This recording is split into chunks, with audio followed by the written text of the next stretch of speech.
Hello everyone, I am doctor Vineet Kaul, head and neck cancer specialist. और आज मैं आपसे बात करना चाहता हूँ थायराइड सर्जरी यानी थायराइडेक्टमी फॉर थायराइड कैंसर। यानी अगर आपको थायराइड कैंसर है तो हम जो सर्जरी करते हैं थायराइड रिमूवल, उसमें क्या होता है और आप क्या एक्सपेक्ट कर सकते हैं। जैसे ही once you are diagnosed with thyroid cancer, यानी कि पता लग गया आपको थायराइड कैंसर है, कौन सा स्टेज है और आपकी सर्जरी प्लान हो चुकी है, तो हम सर्जरी में क्या करते हैं, what to expect. See basically there are, पहली बात अप्रोच की आती है, there are 2 ways which we do it. अगर ट्यूमर का साइज बहुत बड़ा नहीं है, यानी कि 4-5 सेंटीमीटर से बड़ा नहीं है, तो हम जो थायराइड की सर्जरी होती है we try to do it robotically, यानी कि हम with the help of a robot, surgical robot हम सर्जरी करते हैं। Surgeon does the surgery.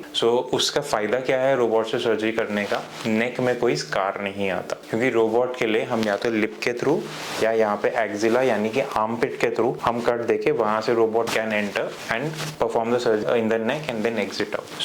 बहुत छोटे ट्यूमर्स होते हैं तो उसमें बहुत एडवांटेजेस होता है, specially for young people, specially for females, specially for people जो थोड़ा सा एस्थेटिकली मतलब कॉन्शियस है, कॉस्मेटिकली कॉन्शियस है, उनके लिए ये बहुत एडवांटेजेस होता है। Also procedure is also very safe. In fact in the recent times I feel that it has made thyroid surgery more safer. This is about robotic thyroidectomy if you are doing it. But अगर हम नहीं कर सकते, बहुत बड़ा tumour होता है, तो हम रोबोट से नहीं कर सकते हैं। उस केस में हम फिर थायराइडेक्टमी ओपन अप्रोच से करते हैं, यानी नेक में एक इंसिजन देते हैं which we give in the neck crease, ताकि जब वो हील हो जाए तो नेक में ही, नेक क्रीज में छिप जाए, जितना विजिबल हो, लेस विजिबल हो जाए। कंप्लीटली इनविजिबल नहीं होता बट लेस विजिबल जरूर हो जाता है। एंड देन अकॉर्डिंगली हम इनको ओपन करके, मसल्स को ओपन करके हम थायराइड रिमूव करते हैं।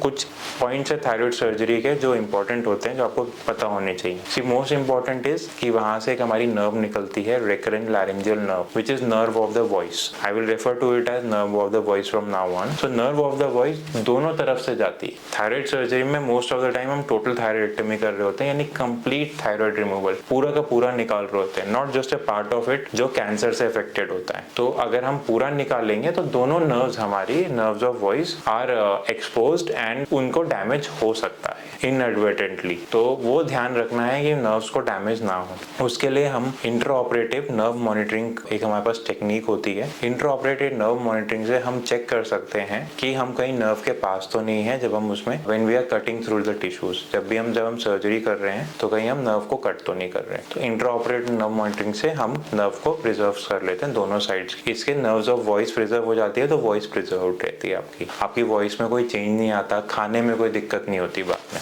अपार्ट फ्रॉम इट 2 और ग्लैंड्स होते हैं कॉल्ड पैराथायराइड ग्लैंड, जो राइस के जितने होते हैं और 4 होते हैं, 2 ऊपर ऑन ईदर साइड और 2 नीचे। जब हम थायराइड रिमूव करते हैं तो ये इतने क्लोज एडहेयर्ड यानी कि चिपके होते हैं to the thyroid gland.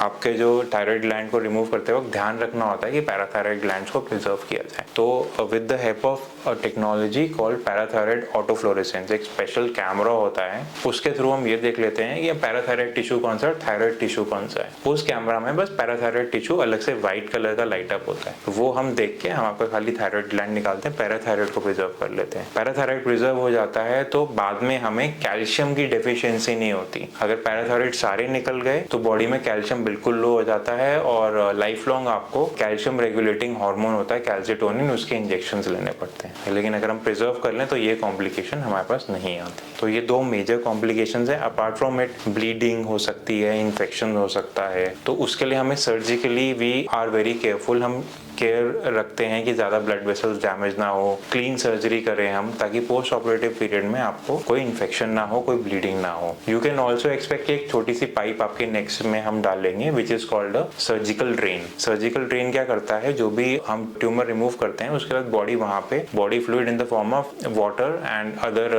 Sales collect करवाती है वहाँ पे to help in healing. But वो कभी कभी बॉडी में ज्यादा कलेक्ट हो जाता है, so we don't want too much of it get collected in your neck. तो हम ड्रेन की हेल्प से थोड़ा थोड़ा उसको निकालते रहते हैं। ये हीलिंग में हेल्प करता है ड्रेन रखना। तो after 4-5 days you can expect कि वो ड्रेन भी रिमूव हो जाएगी। आप ये एक्सपेक्ट कर सकते हैं कि पूरी हीलिंग आपकी 7 to 10 डेज में हो जाएगी and in around 2 weeks you are back to your normal activities, be it office work, going back to the office, और घर के या फिर रेगुलर काम आपको करने हो, 2 वीक्स में आप पूरी तरह कर पाते हैं। So this is about thyroid surgery. क्या क्या पॉइंट्स आपको ध्यान रखने हैं when you are undergoing thyroid surgery.